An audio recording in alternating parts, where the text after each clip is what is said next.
तुम मक्खन के पास क्या कर रहा था, मटके के पास क्या कर रहा था? कन्हैया चुप चुप चुप। कन्हैया ने उठते उठते जब भैया ने उठाया ना तो थोड़ा सा हाथ में मक्खन ले लिया था।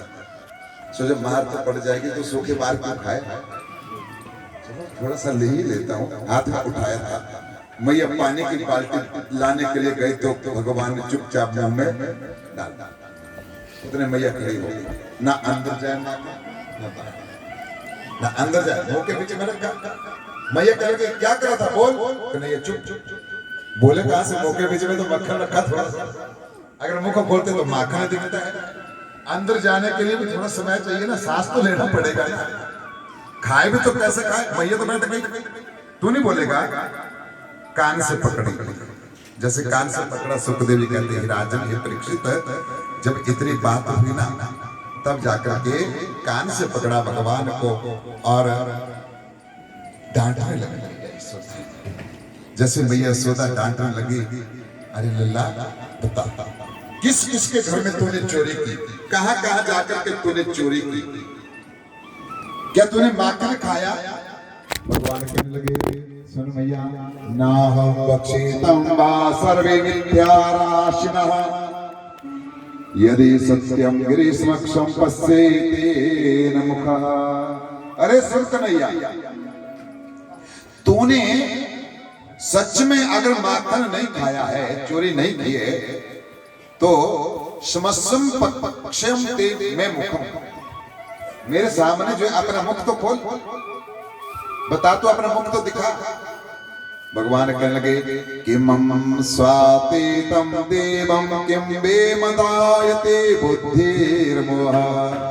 भगवान जो टुकर टुकर करके मैया को देखने लगे, यशोदा को देखने लगे, सोचने लगे शायद इसके दिल में कुछ नर्मता भाव जो उत्पन्न हो जाए। बिल्कुल मासूम पड़ गए।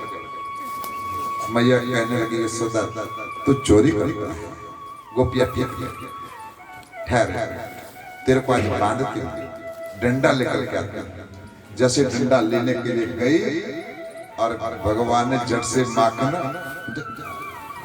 अंदर कर दिया, उधर के अंदर कर दिया। अब मैया ने क्या किया, कान से पकड़ा। इस जब से मैया ने कान से पकड़ा तो इसी के ऊपर जो है, इस दृश्य के ऊपर एक भजन नहीं अनेकों भजन बने। लेकिन मैं भजन नहीं गाऊंगा क्योंकि मेरे पास थोड़ा समय का अभाव रहता है। कथा बहुत है, कथा बहुत है, थोड़ा भजन कम करेंगे, शाम को करते रहते हैं भजन। इस दृश्य के ऊपर बहुत भजन गाए, और आजा श्यामनी के याद चोरी करना किया, वो भी आ जाता है। और उसके उपरांत जो है अनेकों भजन आते हैं कि भैया तेरे यशोदा ने मक्खन लुटिया, वो भी आते हैं, बहुत भजन आते हैं। इसी दृश्य के ऊपर मैया ने कान से पकड़ा हुआ डंडा हाथ में लिया हुआ, और यही दृश्य जो है इसके जो है अनेक चित्र भी जो है घर में लगे हुए हैं। कान से पकड़े हुए भगवान को चित्र भी घर में लगे हुए, कई फोटो भी लगी है घर में। ये दृश्य के ऊपर, ये दृश्य जब हुआ, मैया ने यशोदा ने कन्हैया को कान से पकड़ा, हाथ में डंडा लिया, तो देवता लोग आकाश मार्ग में खड़े हो गए। क्या मैया डांट पड़ेगी, क्या भगवान मार खाएंगे, डांट सुनेंगे? ये कैसी लीला कर रहे हैं भगवान। इंद्र आदि देवता समस्त प्रसन्न हो गए और दोनों हाथों को जोड़ करके भगवान की उस बाल लीला का आनंद ले रहे थे। बोले बाल कृष्ण भगवान की। मैया ने क्या किया, रस्सी को लिया, और घर में क्या होता था, पहले ओखल होता था। ये मैया पहले क्या होता था, आंगन में ओखल होता था। आज भी है किसके घर में, आज कहाँ है ओखल, सेलर लगे हुए हैं। पहले जो धान जो होते थे ना, क्यों भाई लोग, पहले जो धान होते थे तो क्या करते थे, विवाह शादी कोई भी प्रोग्राम होता था ना, चावल निकालने के लिए ओखल के बीच में धान डालते थे और उसको कूटते थे, उसको कूटते थे। तो जब क्या करते, तब छिलका अलग होता था, चावल अलग होते थे, तो क्या करते, उसको जो है झाड़ हो करके जो है चावल अलग अलग करते थे। शादी में क्या होता था, एक एक महीने तक सभी माताएं इकट्ठी होती थी शादी वाले के घर में, कोई धान कूटना, कोई रंगाई का काम करना, कोई लेपा पोती करना, कोई घर को जो सजाना, कोई गोबर का लेपन करना, कितना आनंद होता था। आजकल तो सुबह जिसके घर में शादी होती है सुबह तक कोई पता नहीं होता, शाम को जब डीजे लगता है तभी पता लगता है कि शादी है। आजकल तो कोई काम नहीं है भैया घर में। पहले क्या होता, घर में आंगन में ओखल होता था, धान कूटते थे, तो मैया यशोदा ने क्या किया, लल्ला को पकड़ा, ओखल के पास ले गई, रस्सी को लिया, बांधना शुरू किया, रस्सी छोटी पड़ गई, सभी गोपियां इकट्ठी हुई। कह लगे मैया क्या बात हो गई? कह लगे कुछ नहीं। अब कैसे बोले कि मेरे घर में ही चोरी करता था, क्योंकि मैया तो सच नहीं मानती। कह लगे जाओ यहाँ से। मैया को क्रोध आया, बेटा अपना मुख तो खोल, सच बोल, तूने माखन खाया है? भगवान ने कहा अरे हूं क्या करता, मुख खोलना। तो क्या किया? सुखदेव कहते किम स्वाप्नम तेनम देव मायाम किमदायते बद्धोर बुद्धिर मोहा। भगवान ने जैसे मुख खोला तो समस्त ब्रह्मांड जो है भगवान के मुख में दिखने लगा, सप्त सागर पूरी पृथ्वी दिखने लगी। मैया भगवान के मुख को देख रही, जैसे कोई टीवी के सामने दीवार में एलसीडी लगी है, उसमें सब कुछ दिखता है। दीवार में कुछ नहीं है, उसमें सब कुछ दिख रहा है। मैया देखा, ये क्या देख रही? मैं स्वप्न तो देख रही। आंखें बंद की, खोला, इधर उधर देखा, भगवान ने अपना मुख बंद कर दिया। नहीं नहीं, अरे सुन, खोल खोल अपना मुख खोल। पश्या देव मुखम, अपने मुख में बता क्या है। तो क्या किया, जैसे मैया ने तनिक मुख खोलने के लिए भगवान ने फिर मुख खोला, और खोल करके जो है फिर से ब्रह्मांड दिखाई पड़ा, पूरी संसार दिखाई, बंद कर दिया भगवान। मैया कहने लगी मैं स्वप्न देख रही हूँ क्या? अद्योतयतम्य कर्म यस्याः यम कंचिता कल्पित आत्म योगः। अरे मैं क्या देख रही हूँ? जब इतनी बात हुई तो भगवान ने सोचा ज्यादा दिखाऊंगा तो मैया डंडा छोड़ करके चरणों में पड़ जाएगी। अरे ये तो साधारण बालक नहीं है, ये तो भगवान है, चरणों में झुक जाएगी। बाल लीला नहीं कर सकता, मैं मैया को सता नहीं सकता, मैया से प्रेम था। ये इस क्रोध में भी क्या होता है, कभी कभी माँ और बेटे के बीच में, माँ या बेटी के बीच में जो डांट जड़ा होता है ना, वो किसके कैसा होता है? उस क्रोध में भी एक प्रेम होता है। वो क्रोध कैसा होता है? प्रेम वाला क्रोध होता है। बोले वृंदावन की बिहारी लाल की। वो क्रोध कर रही थी मैया, लेकिन उसमें प्रेम था। तो क्या किया, भगवान ने अपना मुख बंद कर दिया। मैया ने कहा छोड़, चल तेरे को बांध दिया, ओखल के साथ बांधा। और मैया ने क्या किया, पानी की उस गड़बी को, उसके मटके को उठाया, कुआं के पास पानी लेने के लिए चल। नंद बाबा गैया चराने के लिए कहाँ वन में चले गए हुए थे। जैसे ही नंद बाबा गैया को चराने के लिए वन में चले गए हुए थे, शुक्रदेव जी कहते हैं हे राजन, हे परीक्षित, अब उखलक से भगवान ने पूछ लिया, अरे कौन है जो जिसने मुझे पकड़ा हुआ है? उखलक कहने लगा प्रभु जैसे आप हो वैसे ही मैं भी हूं। कहने लगे कौन है मेरे बराबर? कहने लगे प्रभु तुम पालनहार है, तुम जगत के पालनहार हो और मैं भी संसार का पालनहार हूं। उखल ने बोला। कहने लगे तू कैसे पालनहार बन गया? कहने लगे प्रभु अगर उखल नहीं होता तो दान नहीं कूटा जाता। लोग मेरे को कूटते हैं, लोग क्या करते हैं, मेरे को कूटते हैं और बीच में धान डालते हैं। मैं क्या करता हूँ, छिलका अलग कर देता हूँ, चावल अलग करता हूँ। और जब छिलका चावल अलग करते हैं होता है तो चावल का लोग भक्षण करते हैं, भात बना करके खा जाते हैं। मैं पालनहार हूँ, मैं कूटा मैं जाता हूँ और चावल लोग खा रहे हैं, मैं तो पालनहार हूँ। अगर मैं नहीं होता तो लोगों का पालन नहीं होता, क्योंकि अन्न के बिना लोगों का पालन नहीं होता। आप पालनहार हैं, संसार को पालते हैं और मैं भी तो संसार को, मैं और एक आप एक बराबर। बोलिए वृंदावन की बिहारी लाल की। जिस प्रकार से राम को जब वनवास हुआ था ना, तो केवट के पास चले गए थे।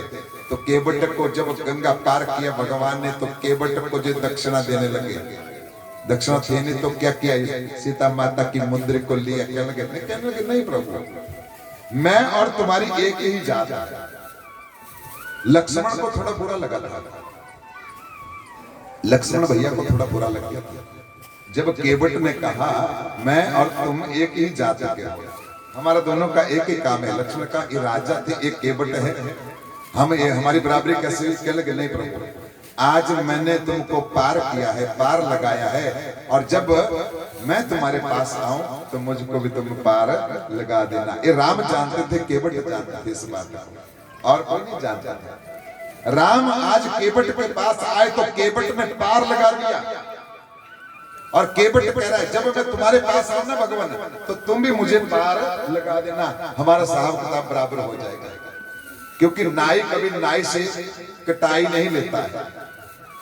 नाई जो है, नाई से कभी बाल कटाई के पैसे नहीं लेता है। और आप भी पार लगाने वाले हो, मैं भी पार लगाने वाला हूं, इसलिए मैं आपसे कभी उतराई नहीं लूंगा। ओखल ने बोला मैं भले चाहे पत्थर का हूं, लेकिन मैं भी तो पालनहार हूं और तुम भी पालनहार हो। कह लगे अच्छा एक बात ये ठीक है, तो चले क्या? कह लगे चलो माता, जहां तुम ले चलोगे वहां पे मैं चल पड़ूंगा। पीछे पीठ में बंधे है ओखल। भगवान ने क्या किया, तनिक झटका दिया तो ओखल हिलने लगा। सुखदेव जी कहते हैं राजन ही परीक्षित जैसे ओखल आगे चला रेंगता हुआ, इसी के ऊपर ही भगवान ने अपनी लीला को दर्शाया। नंद बाबा के आंगन के बीच में दो वृक्ष, दो पेड़ थे, एक इधर था एक इधर था, दोनों साथ में सटे हुए। बीच में छोटा सा रास्ता बना हुआ था, एक पेड़ इधर था जिसके छोटा सा रास्ता बीच में से। भगवान जो है रेंगते रेंगते हुए चलते चलते चलते हुए चल पड़े। पीछे से ओखल भी चल पड़ा, जहां भगवान चलते तो ओखल भी डमरू की बातें रेंगने लगा। और बीच में से जो है तो भगवान उन वृक्षों के बीच में से तो निकल तो गए, भगवान निकल तो गए, लेकिन ओखल की रस्सी जैसे ढीली हुई और ओखल थोड़ा टेढ़ा हो गया और अटक गए। अब ना तो पीछे ना आगे जा सकते थे, अटक गया जब ओखल। तो कन्हैया ने पूछा अरे किसने पकड़ा? कहने लगे सुन, मुझे किसी ने नहीं पकड़ा, इन वृक्षों ने पकड़ा है। तो भगवान ने क्या किया, तनिक हिले, भगवान हिलने लगे, कन्हैया हिलने लगे, झटका देने लगे, जड़ जड़ होने लगी जड़ों से। जैसे जड़ जड़ जड़ों से होने लगी, सुखदेव जी कहते हैं कि राजन नाहसायतम जुसितम जो प्यायनम बुद्धि भ्रष्टोर रजोगुणो।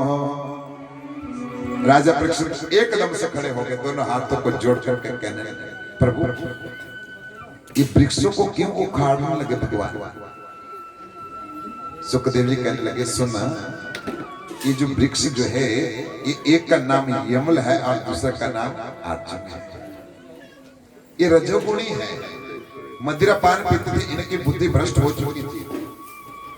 एक दिन की बात है कि देवताओं की कन्या के साथ निवस्त्र होकर के स्नान कर रहे थे और उधर से नारद जी जा रहे थे।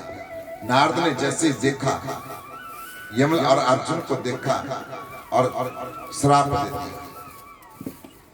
श्राप दे दिया कि जाओ तुम रजोगुणी होकर के इस प्रकार से अकड़ दिखा रहे हो, जाओ तुम धरती के ऊपर वृक्ष बन जाओ, तुम वृक्ष बन जाओ। दोनों ने हाथ जोड़ करके क्षमा की, प्रभु हमारी गलती को माफ कर दो, हमारा उद्धार करो। कैसे उद्धार होगा? तब जाकर के नारद ने कहा था कि जब भगवान स्वयं नंद गांव में यशोदा के पास आएंगे, ओखल के साथ बंधेंगे, तब जाकर के तुम्हारा उद्धार करेंगे। और जैसे ही क्या हुआ, आज बालेनम निस्कृत्यार्कापातीतम गल्लकुल्लुम यदा दामोद्रोत्रस्य कलितोर विबद्धोर्बद्धः निसेपतोर परिगृह्यतं वेतं वेपः। अरे जैसे क्या किया, हिले, जड़ जड़ होने लगी और भ्राम करते हुए दोनों वृक्ष गिर पड़े। जैसे वृक्षों की आवाज आई, हल्ला पड़ गया। ये क्या हो गया? क्योंकि नंद गांव में हमेशा डर लगा रहता था। नंद गांव में हमेशा डर लगा रहता था। कौन बात का डर लगा रहता था? क्योंकि उस नगरी में बहुत राक्षस आते। देखो तो भगवान ने सही से, भगवान ने क्या किया? तनिक अपनी माया को कैसे घुमाया? चोरी करते करते हुए कहां जाकर के उद्धार किया? चोरी में पकड़े गए और उद्धार किसका किया? वृक्षों का उद्धार किया। जैसे वृक्षों का उद्धार किया, सारे गांव की गोपी इकट्ठी हो गई। भगवान ने सोचा, अरे ओ उखल, गड़बड़ हो गई। कह लगे क्या? कह लगे मैं तो रोना शुरू करूंगा, तुम क्या भी रो दोगे? कह लगे प्रभु मैं रोने वाला नहीं हूं, मैं रोने वाला नहीं हूं। अच्छा क्यों? कह लगे नहीं प्रभु, मैं तो जगत का पालनहार हूं। लोगों ने इतना कूट लिया, मैं तब भी नहीं रोया। और वृक्ष जब गिर गए तो मैं क्यों? भगवान ने कहा ठहर तो थोड़ी देर। तो क्या किया? भगवान रुदन करने लगे, भगवान रोने लगे। गोपियां आई, वहां पे पकड़ा, लल्ला को उठाया। उतने में नंद बाबा भी पहुंच गए। नंद बाबा ने क्या किया? कन्हैया को उठाया, यशोदा से पहले उठा लिया, रस्सी से खोला। किसने मेरे लल्ला को रस्सी के साथ बांधा है? कन्हैया गोदी में ले लिया। कन्हैया कहने लगे, बाबा मैया यशोदा मुझको रोज रस्सी के साथ बांधती है। देखो कितने नटखट हमारे भगवान। कोई मान सकता है कि भगवान नारायण, भगवान विष्णु जो जगत के पालनहार है, जिनका मात्र नाम लेने से भी संसार का कल्याण हो जाता है, जो कृष्ण बनकर के आए, ऐसी कोई लीला करे, इस बाल लीला के ऊपर कौन विश्वास कर सकता था कि ये भगवान है? अरे कहने लगे, सुनो देखो बाबा, मैया यशोदा मुझको रोज रस्सी से बांधती है, रोज बांधती है, खाना भी नहीं देती है, माखन तो कभी खाने के लिए दिया ही नहीं है। अच्छा अरे यशोदा तुम मेरे लल्ला को क्यों बांध कर रखती है? यशोदा कहने लगी, नहीं कन्वा झूठ बोलता है। नहीं बाबा मैं झूठ नहीं बोलता हूँ। मैया की तरफ इशारा किया, हंसने लगे। जैसे कंधे के ऊपर बिठाए ना नंद बाबा ने, पीछे तरफ मैया खड़ी थी यशोदा, मैया को देखा, कह लगे, हंसने लगे जोर से। मैया पूरी बात बोल दो और शिकायत लगा दो। अब मैया चुपचाप बैठ गई, सोच लगी क्या हो गया, मैंने क्यों बांधा कन्हैया को? रात्रि का समय हुआ, नंद बाबा ने सारे गांव वालों को इकट्ठा कर दिया। सभी गांव वालों को बुलाया। नंद बाबा ने, मैं आज के बाद इस गांव में नहीं रहूंगा, चाहे कुछ भी।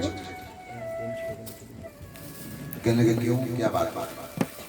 नंद बाबा ने एक ही प्रश्न रखा, जिस दिन से मेरा बच्चा पैदा हुआ है उस दिन से इस नगरी में बहुत ज्यादा राक्षस आ रहे हैं। मैं अब इस गांव में कदापि भी नहीं रहूंगा, चाहे कुछ भी हो जाए। अरे सुनो, सब गांव बूढ़े वाले कहने लगे, जब नंद बाबा ही इस गांव में नहीं रहेंगे तो हम भी अपने गांव में नहीं रहेंगे। नंद बाबा ने निर्णय कर लिया, सुबह ही बैलगाड़ी के ऊपर, छकड़ों के ऊपर में सामान रख करके कहीं दूर चला जाऊंगा, उस गोकुल नगरी को छोड़ दूंगा। भगवान सुबह हुए तो क्या किया, सभी ने अपना अपना सामान छकड़े के बीच में रख दिया, गैयों को खुला छोड़ दिया। माताएं जितनी भी थी, जो गोपियां जो थी, छकड़े के बीच में अपने अपने मटकों को लेकर के, पूरा घर बार का, छोटे छोटे घर होते थे, ज्यादा बड़े घर नहीं होते थे। उनके पास क्या होता था, ऐसे कोई 4 पाई टीवी फ्रिज वगैरह नहीं होते थे, नीचे सोते थे, छोटे छोटे घर होते थे।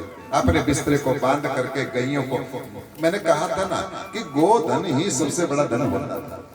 जिसके पास गैया थी, गैयों को आगे आगे हाँकने लगे। नंद बाबा ने कंधे के ऊपर रखा कन्हैया को, एक हाथ में डंडा ले लिया, सभी गोपियां छकड़ों के बीच में बैठ गई, गाड़ी के बीच में बैठ गई, बैलगाड़ी के बीच में बैठ गई। और जैसे ही एक हाथ कन्हैया के साथ रखा, एक हाथ डंडे से जो है नंद बाबा गैयों को हाँकने लगे और उस गोकुल को छोड़ करके कहां चल दिए, वृंदावन की तरफ चल। वो गांव को वन इंतजार कर रहा था कि कब भगवान मेरे पास आएंगे। आज 8 वर्ष के जब भगवान हुए तो वृंदावन की तरफ, गोकुल को छोड़ करके वृंदावन की तरफ चल दिए। बहाना किस चीज का लिया? माखन चोरी का।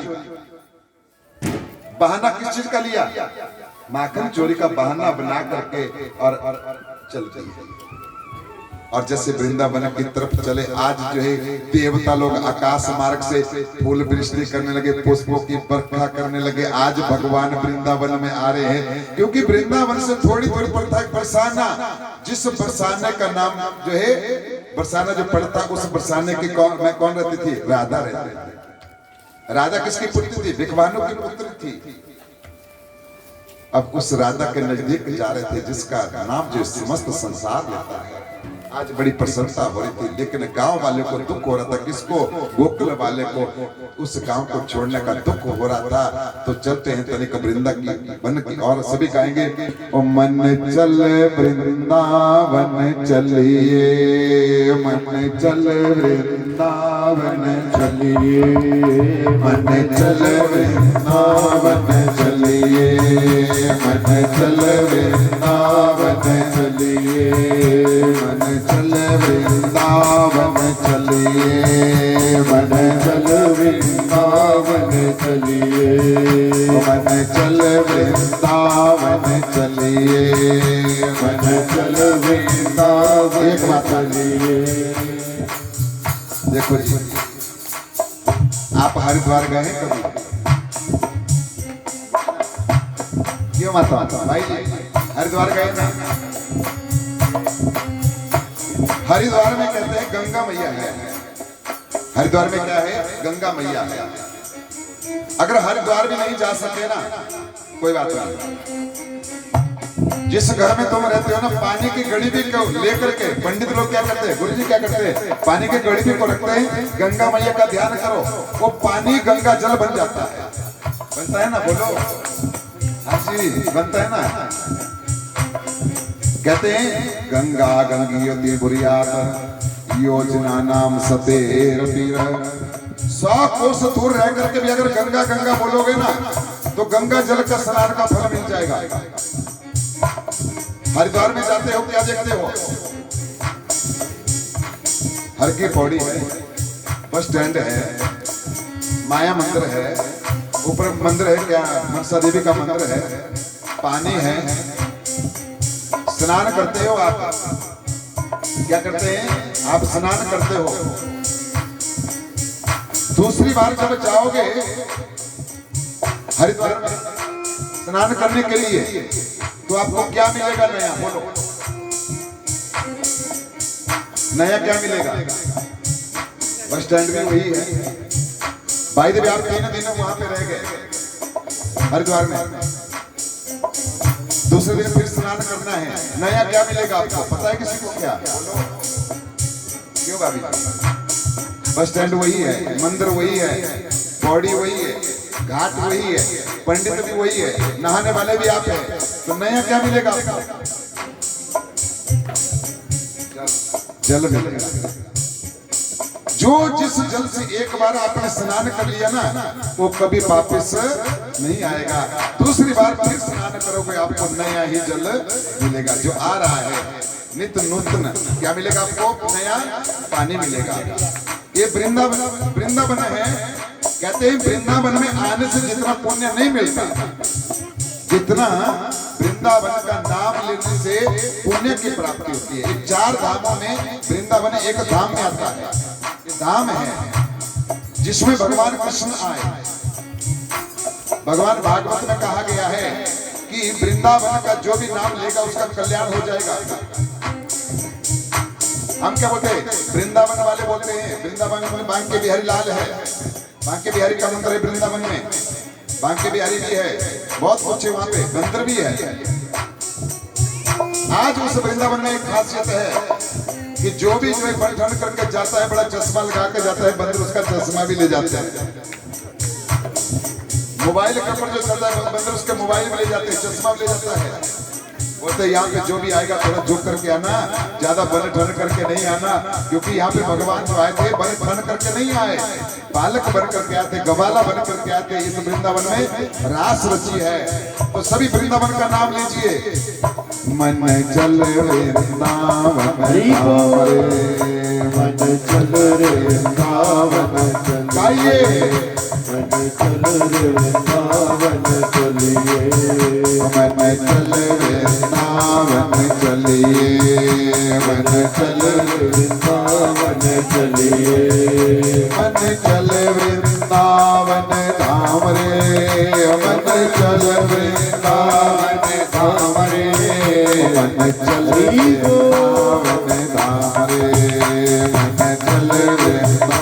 आइए ताली बजाते हुए, ताली बजाते हुए। मन चल वृंदावन चलिए, मन चल वृंदावन धाम रे, मन चल वृंदावन धाम रे, जिते छोटी छोटी गलियां, जिते छोटी छोटी गलियां, जिते छोटी छोटी छोटी छोटी गलियां, जिते छोटी छोटी छोटी छोटी गलियां, जिते माखन चुरावे सोने श्याम, जिते माखन चुरावे सोने श्याम, मन चल वृंदावन चलिए, मन चल वृंदावन चलिए, मन चल वृंदावन चलिए, मन चल वृंदावन चलिए, जिते छोटी छोटी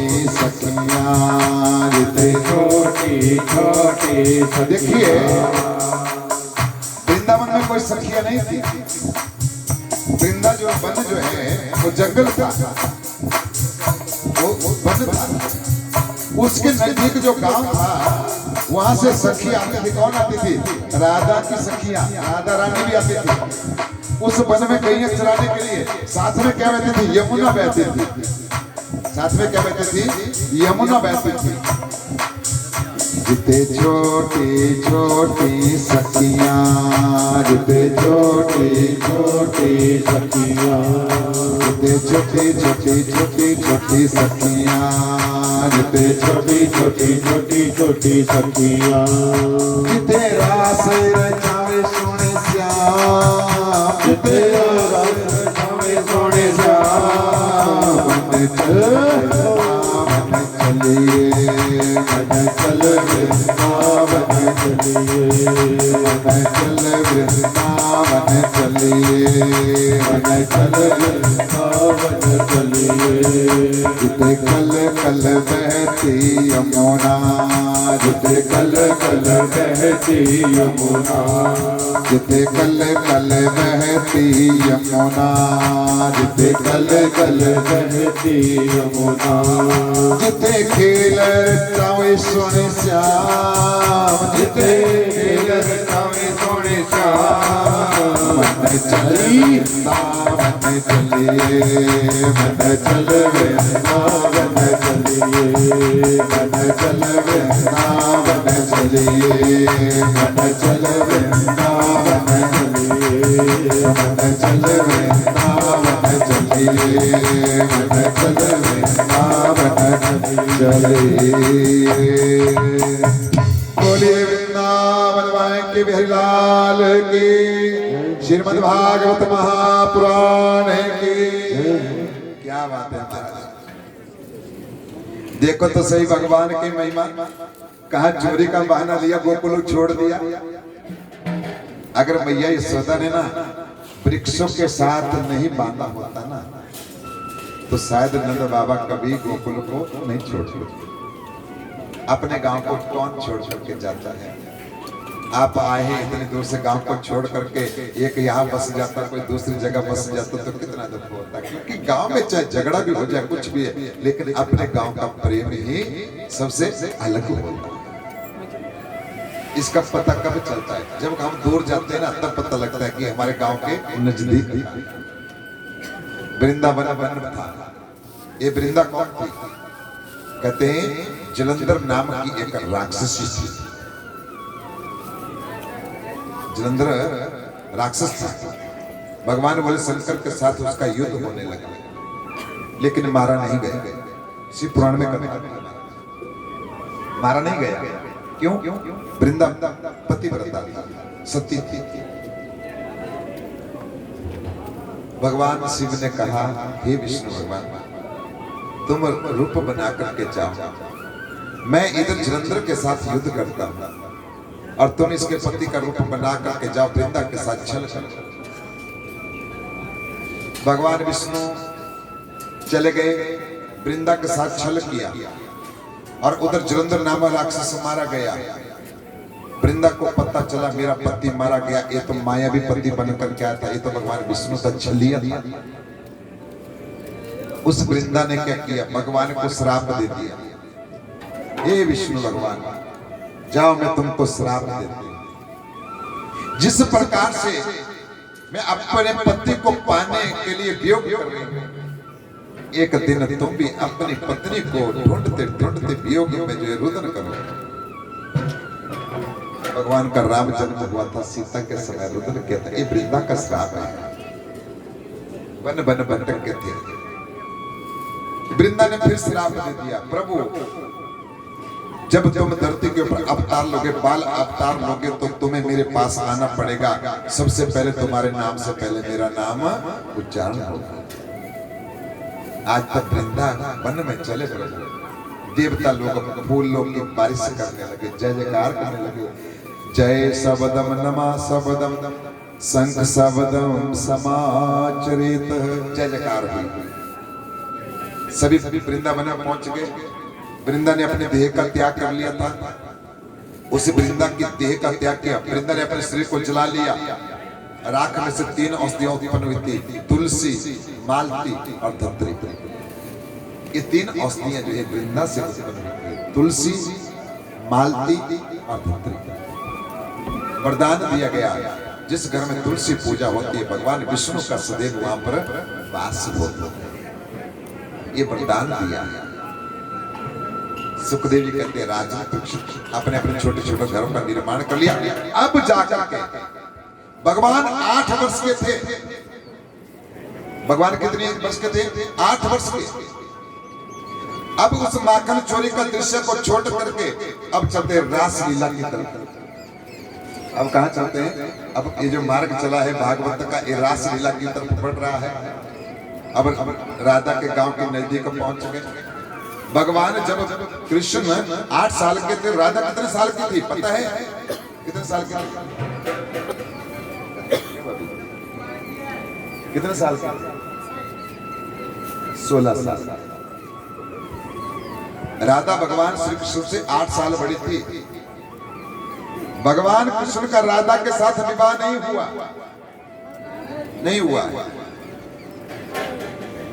कोई ये झूठ बोलते हैं कि राधा कृष्ण का विवाह हुआ, भगवान हुआ, ये विवाह नहीं हुआ था, कल्पना हुई थी। कल्पना में तो कुछ भी सोचो भाभी जी, कुछ भी सोचो।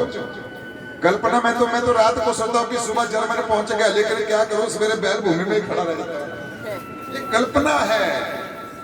किसने मना किया? सोचते जाओ, सोचते जाओ, सोचते जाओ। ये कल्पना है। और भागवत के लिए क्या गया है? निगम कल्प तरु, ये कल्प वृक्ष है। भागवत के लिए कहा गया एक कल्प वृक्ष है। जैसी कोई भागवत के पास कल्पना करता है वैसा ही उसको फल मिलता है। ये कल्प वृक्ष है। फल कैसे मिलता है? देखो सुनो, एक बात बताऊं मैं छोटी सी। गर्मी का समय था ना, गर्मी का समय, जेठ महीने का समय क्या होता है? बहुत गर्मी पड़ती है आपके यहाँ पे, है? बोलो, पड़ती है। राजस्थान की बात की, तपती हुई रेत, एक बेचारा कोई जा रहा था, गर्मी पड़ गई, प्यास लग गई, मन में विचार किया कहीं से छाया मिल जाती तो कितना अच्छा था। गर्मी में हम क्या ढूंढते हैं? छाया ढूंढते हैं। गर्मी में क्या ढूंढते हैं हम? बोलो, छाया ढूंढते हैं। तो क्या किया? बेचारा जा रहा था ना, तो छाया ढूंढने के लिए आगे जाकर के जैसे सोचा, उसने कल्पना की, तो आगे जाकर क्या देखा महाराज? क्यों भैया ज्योति जी? आगे जाकर क्या मिल गया? वृक्ष मिल गया। एक पेड़ मिला, बड़ का वृक्ष था, नीचे ट्याला बना हुआ था। आदमी ने सोचा चलो छाया मिल जाती तो कितना अच्छा था। और देखो तो सही सोचता है और छाया मिल गई। बैठ गया छाया के बीच में, नीचे बैठ गया। जब छाया में बैठते हैं ना तो क्या होता है? प्यास लगती है। छाया में जब धूप में बैठते हैं ना गर्मी में तो क्या होता है? प्यास लगती है। आदमी सोचने का देखो भगवान, छाया सोची थी, छाया मिल गई, अगर कहीं से पानी मिल जाता तो बड़ा अच्छा था। अभी इधर उधर कोई देखने वाला नहीं था, पानी देने वाला नहीं था, तो क्या हुआ, उस पेड़ के ऊपर से पानी आ गया, गिलास आ गया, गड़बी भी आ गया महाराज। वो पेड़ कैसा था? कल्प वृक्ष था। कल्प वृक्ष मतलब जैसी कल्पना करोगे वैसा ही मिल जाता है। पेड़ के ऊपर से पानी आ गया, जैसे पानी आया तो उस आदमी ने क्या किया, पानी पिया, पानी पी करके प्यास को बुझाया। थोड़ी देर के बाद सोचने लगा, छाया सोची, छाया मिल गई, पानी सोचा, पानी मिल गया। अगर कहीं से हलवा पूरी रोटी भी मिल जाती तो बड़ा आनंद आता भैया, क्योंकि आदमी की कल्पना बढ़ती है, आदमी का लोभ बढ़ता है, जितना मिलता है उससे कुछ ज्यादा सोचता है। कल्पना की, और जैसे खाने की कल्पना की तो पेड़ के बीच में से क्या हुआ, थाली आ गई, चका चका हलवा पूरी बढ़िया, जैसे ज्योति भाई बनाते हैं आजकल। क्या हुआ है, बढ़िया सब्जी आ गई, माखन डाल खाया, खाते खाते सोचने लगा, समय ज्यादा बचा, एक खाट मिल जाती ना, चार पाई, तो थोड़ी देर सो करके आराम कर लेते। लॉजी वृक्ष से चार पाई भी आ गया, चार पाई के ऊपर पड़ा, चार पाई के ऊपर जैसे पड़ा तो सोचने लगा, पानी मांगा पानी मिल गया, भोजन मांगा भोजन मिल गया, खाट मांगी तो चार पाई आ गई। कहीं इस पेड़ के बीच में कोई भूत तो नहीं रह रहा है? देखो उल्टा दिमाग का आदमी। भगवान सोचा कि भगवान तो नहीं रहते तो शायद भगवान आ जाते। सोचने लगा कि इस पेड़ के बीच में कहीं भूत तो नहीं रह रहा है। यही तो बात है, जितना विश्वास हम भूत के ऊपर करते हैं ना, उतना विश्वास हम भगवान के ऊपर भी नहीं करते। मैंने एक दिन बोला ना, आप रात को यहाँ जो शमशान घाट है वहां पे अकेले नहीं जा सकते। क्यों? आपको डर है कि भूत मिलेगा, जिसको आपने देखा नहीं वो मिल जाएगा। मंदिर में जाएंगे नहीं, क्योंकि क्या पता भगवान है कि नहीं, वहां पे विचार चला हुआ है। अब क्या क्या इंसान सोचने लगा कहीं पेड़ के बीच में भूत तो नहीं है। अब जैसा सोचता तो वैसा मिल जाता। लो जी, भूत भी आ गया। भूत के बारे में सोचा तो भूत प्रकट हो गया। क्या भूत आ गया, कहीं मुझको खा ना जाए। क्या था, खा लिया, बात खत्म हो गई।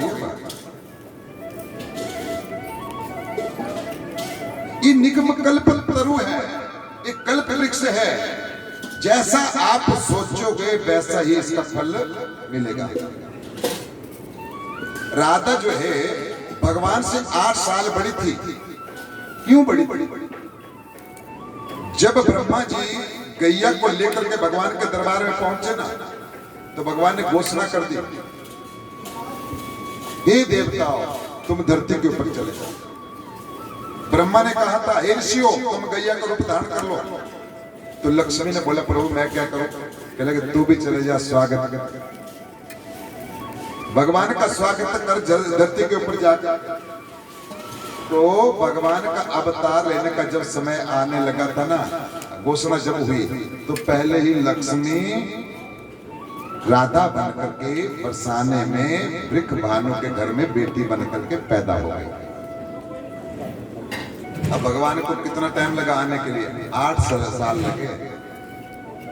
पहले एक बालक हुआ, दूसरा हुआ, तीसरा हुआ, चौथा हुआ, 5वां हुआ, छठा हुआ, 7वां हुआ, तब तो भगवान 8वें में आए। 8 साल का। अब जैसे भगवान जो है धरती के ऊपर आए तो राधा कितने साल की हो गई थी? भगवान जब धरती के ऊपर आए, घोषणा हुई, तो धरती के ऊपर राधा ने अवतार ले लिया। 8 बालक हो गए। और जब भगवान धरती के ऊपर आए तो राधा 8 साल की हो चुकी थी। और आज भगवान 8 साल के हैं, तो राधा कितने साल की हुई? बोलो जी, 1.25 साल की, 16 साल की। मैंने सोचा क्या पता मेरी पढ़ाई तो गलत नहीं है कहीं। 16 साल की। और एक बात और बताऊं मैं, कहीं ऐसा होता है कि 8 साल का दूल्हा और 16 साल के दूल्हे में शादी होती है कहीं? क्या बोलो? क्यों जी? गुरु जी ऐसा होता है? नहीं होता, कम करते हैं। दुल्हन 8 साल छोटी हो तो चल पड़ता है, 8 साल का दुल्हा 16 साल की दुल्हन कम होता है क्यों? ऐसा कम होता है। इसलिए भगवान कृष्ण का विवाह जो राधा के साथ नहीं हुआ, तुलना हुई, कल्पना हुई, कल्पना सोचते रहो कौन रोक रहा है। तो क्या किया? अब भगवान जो है नहीं रुकते थे, मैया यशोदा के पास भगवान नहीं रुकते थे। नंद बाबा अपने संग ले जाते थे, नंद बाबा अपने संग ले जाते थे। कहा? यमुना के किनारे जब गैया चराने के लिए जाते थे तो अपने संग ले जाते थे। और भगवान बच्चों के संग, कन्हैया बच्चों के संग यमुना के किनारे अनेक खेल को खेलते, और वहीं पर जाकर के जो है भगवान ने बांसुरी को धारण किया है। वहीं पर भगवान ने बांसुरी को धारण किया है। ये बांसुरी कौन थी इसके ऊपर बहुत चर्चा है, लेकिन मेरे पास इस समय कम है। ये बांसुरी कौन? ये ऋषि की पुत्री थी। ये बांसुरी जो थी ये ऋषि की पुत्री थी। 3 जन्म हो चुके थे इस बांसुरी के। बांस की पुत्री हुई है। बांस ने अपने आप को जो है पालनहार कहा गया है, क्योंकि बांस के बिना घर का निर्माण नहीं होता। बांस के बिना देवताओं के कार्य में वेदी नहीं बनती है। बांस के बिना कोई कार्य नहीं होता है, और बांस को जलाना वर्जित कहा गया है। शमशान घाट में भी अगर जाते हैं तो बांस की लकड़ी ले जाना वर्जित माना गया है। बांस को नहीं जलाते। कपाल छेदन करने के लिए बांस का प्रयोग किया जाता है।